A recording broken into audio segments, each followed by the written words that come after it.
Paano natin na mapupukaw ang kanilang interes pagdating dito sa topic na to? Kailangan maunawaan natin ang sitwasyon natin. Pagdating sa usaping climate change, yung resilience na tinatawag. Ibig sabihin yung katatagan natin ng mga pamilya, komunidad at individual, nakikipag-agawan tayo dun sa atensyon ng ating mga kababayan. Naturally, ang una nating iniisip lahat, base yan sa surveys nitong pinakahuli.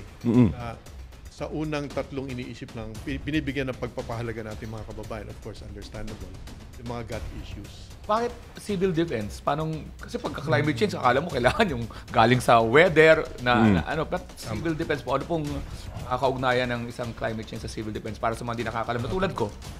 Una-una, ipaliwanag ko, ano ang relasyon ng Office of Civil Defense, o OCD, sa lagi nating napapakinggan na NDRRMC. Yan ay binubuo ng 46 na ahensya ng mga pamahalaan, 41 agencies, plus 5 galing sa private sector. Office of Civil Defense, ng OCD, miyembro lang yan. Okay. So, ang trabaho naman ng OCD, ang aming pananagutan sa bansa, pinaghahanda kami, ang pamumunuan namin, yung tinatawag na human-induced disasters at natural induced. Okay. Kaya pumapasok po yung climate change.